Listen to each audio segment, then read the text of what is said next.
Do one more? All right, do one more. Hit one. Oh, For decades, Richard Dreyfuss was one of Hollywood's most electrifying talents, the unforgettable face of Jaws, Close Encounters of the Third Kind, and The Goodbye Girl. He was the golden boy with razor-sharp charisma and a mind that moved faster than most directors could keep up with. Audiences saw brilliance, but few ever saw the chaos that lived just beneath the surface. While his career soared, Dreyfuss was quietly spiraling, battling something he didn't even fully understand at the time. And then, at the height of his fame, it all came crashing down in a moment so public, so destructive, that it nearly ended everything. For years, Hollywood whispered about his meltdown, the missed opportunities, the self-sabotage, the dangerous habits, but no one really knew what drove Richard Dreyfuss to the edge, until now.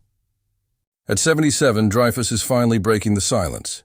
In a series of raw, unfiltered interviews, he's peeling back the layers of his past and exposing the painful truth behind the collapse that almost destroyed him. It wasn't just addiction. It wasn't just ego. It was a perfect storm of undiagnosed mental illness, unbearable pressure, and a deep fear that he'd never be enough, even when he was winning Oscars. This isn't a story about a fall from grace. It's about survival, redemption, and the power of finally speaking out after decades of silence. When you hear what really happened, you'll never see Richard Dreyfuss the same way again. Before Richard Dreyfuss ever stood on stage clutching an Academy Award, before his name lit up marquees across the world, there was a shy, deeply anxious young man from Brooklyn, New York, who never quite felt at home in his own skin. From the beginning, Dreyfuss stood apart. He was intense, brilliant, restless. While other kids were playing ball in the streets, Richard was memorizing Shakespeare, obsessed with history, and dreaming of conversations with long-dead philosophers. Acting for him wasn't just a passion, it was a lifeline. It gave him the words he didn't have in real life, the identities he could hide behind, and, for a time, a break from the chaos of his own mind. By the time he hit his 20s, Dreyfuss was a rising star. Hollywood noticed quickly. There was something undeniable about him.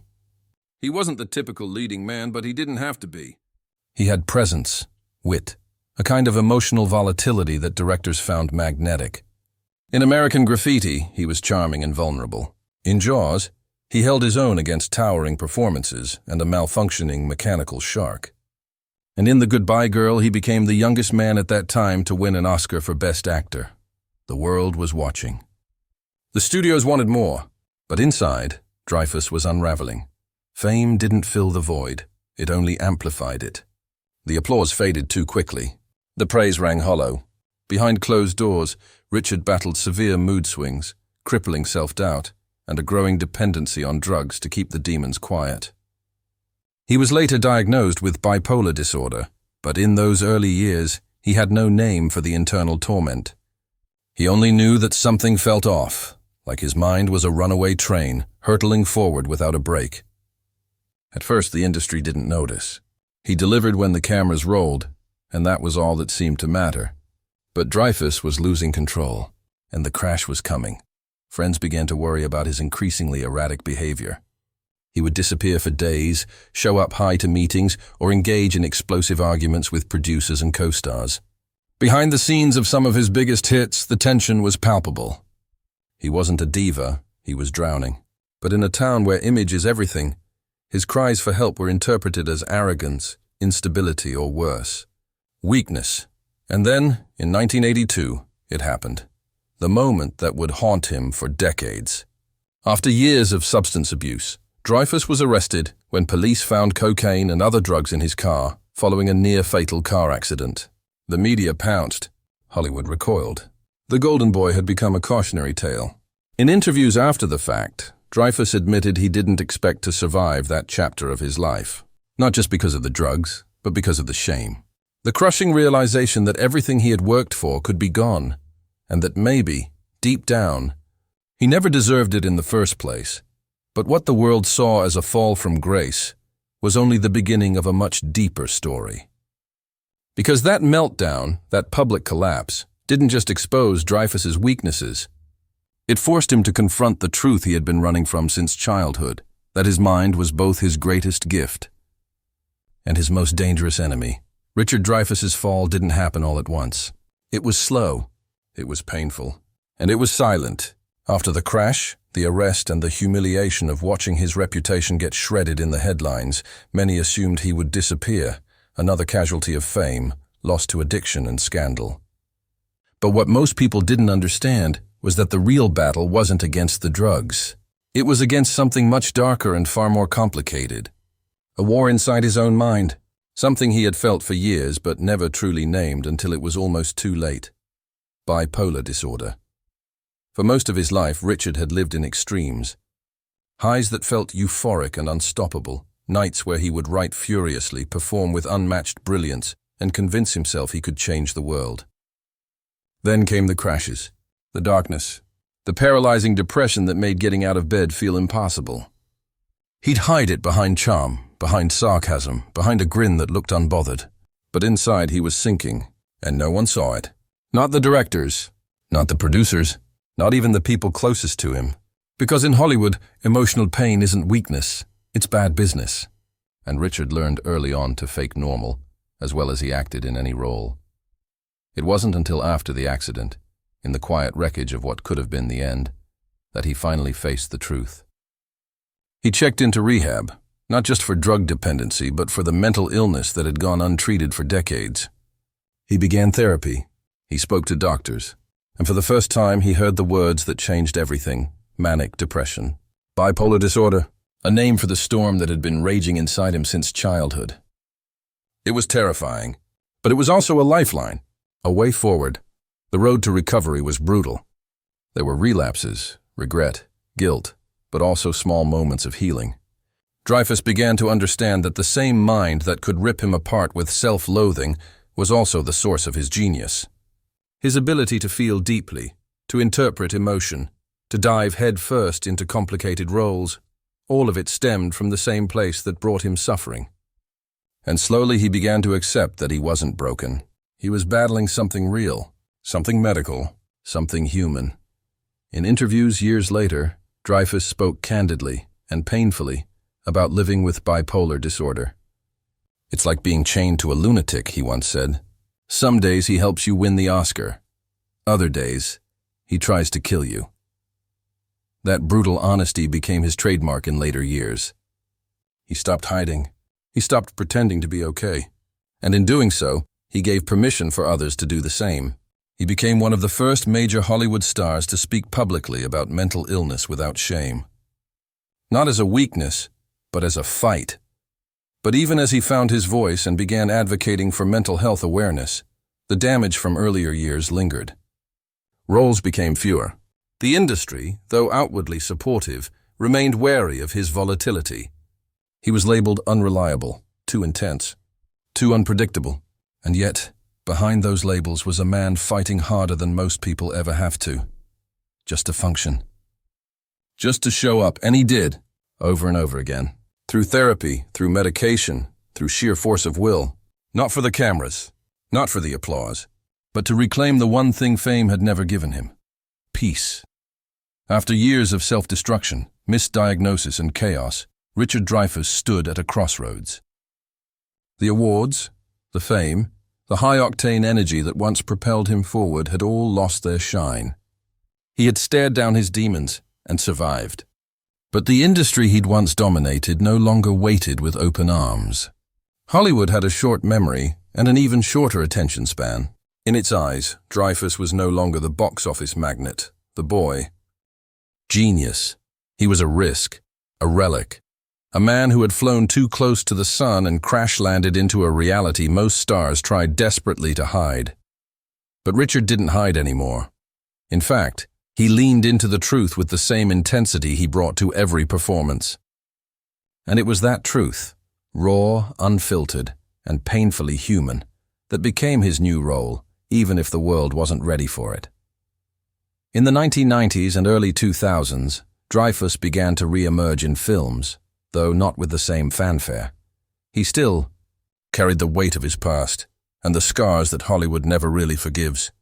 Yet something had changed. He was no longer chasing the next big part. He didn't need to be the star. Instead, he was choosing roles that meant something to him, characters with flaws, stories with depth, messages that mattered. Films like Mr. Holland's opus reminded audiences of his brilliance, but also revealed a softer, more introspective Dreyfuss. A man who no longer needed to prove he was great, only that he was still here. But more than acting, it was advocacy that began to define the next phase of his life. Richard became an outspoken voice for civics education in America, founding the Dreyfuss Initiative to promote the restoration of civics into public school curriculums. To many, it seemed like a strange pivot, an actor diving headfirst into politics and education. But to those who truly knew him, it made perfect sense. Dreyfuss had always been a thinker, a student of history, a man more interested in meaning than money. And as he once put it, "I don't want to be remembered as a great actor. I want to be remembered as someone who helped teach people how to live in a democracy." Of course, the world wasn't always kind in return. His interviews often went viral, not for their insights, but for the headlines they generated. When Dreyfuss spoke his mind, he didn't sugarcoat it. He didn't play nice, and in the era of sound bites and clickbait, that made him a target. Journalists labeled him unhinged, eccentric, even offensive. But the truth was simpler. He was done pretending, done catering to what people wanted to hear. For better or worse, he was finally free to be himself. And yet, behind the outspokenness, behind the grizzled beard and fiery interviews, there was still that vulnerable boy from Brooklyn, still craving connection, still seeking understanding, still wrestling with the weight of a brain that refused to quiet down. But now, for the first time, Richard Dreyfuss wasn't ashamed of any of it. He had lived through the storm, and though the wind still howled some days, he had learned to stand anyway. He knew he would never be Hollywood's golden boy again. And that was okay, because the man who once needed the spotlight to feel whole had finally found something deeper. Purpose, not in performance, but in truth. At 77, Richard Dreyfuss sits not in a director's chair, but in the stillness of reflection. No longer chasing scripts or navigating red carpets, he looks back at a life that was loud, messy, and often misunderstood. The applause has faded. The phone calls have slowed, and the spotlight that once burned so brightly now feels like a distant echo. But for the first time in decades, Dreyfuss doesn't feel like he's losing anything. He feels like he's finally gaining clarity about the price of genius, about the lie of perfection, and about the meltdown that, in truth, didn't destroy his life, it saved it.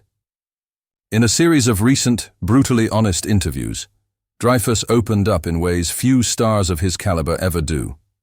He described his breakdown not as a moment of weakness, but as an inevitable collapse after years of pretending to be okay. "It wasn't the drugs," he said plainly. "It was the pretending. That's what killed me inside." The industry had taught him to be two people, the brilliant actor on screen and the smiling mask off it. But the cost of that split identity was staggering, and when the mask cracked, the world watched, but few understood. Now, with age, comes a rare kind of freedom. Dreyfuss speaks without fear because he no longer needs anyone's approval. He talks openly about his bipolar disorder, his past mistakes, and the emotional wreckage of decades spent running from himself. He doesn't romanticize it. He doesn't excuse it. He just tells the truth. And that truth, painful as it may be, has become his greatest legacy. Not the Oscar, not Jaws or Close Encounters, but the courage to finally say, "I was sick. I got help, and I'm still here." He's also become a fiercely unapologetic critic of the culture he once thrived in. He speaks out against censorship, against performative morality, and against the pressure actors face to conform. "We're raising people to be afraid of being wrong," he once said. "But mistakes are how you grow. I made a lot of them, and I wouldn't take any of them back." It's a perspective that not everyone agrees with, but that's never stopped Richard before. And it certainly doesn't now. Still, for all his defiance, there's also a tenderness in Dreyfuss that people often miss. In quieter moments, he speaks about love, about his children, about the family he once feared he'd lose to his own chaos. He talks about regret, too. The roles he turned down, the people he hurt, the years lost to addiction and denial. But he doesn't let those things define him. Survival, he says, isn't just about staying alive. It's about learning to live with yourself. In the end, Richard Dreyfuss doesn't want to be remembered as flawless. He wants to be remembered as real. A man who reached the top and fell hard, who lost himself, found the edge, and somehow climbed back. Not all the way to Hollywood glory, but to something better, self-acceptance. And perhaps that's the greatest twist of all, that the meltdown that once threatened to end everything was the moment he began again.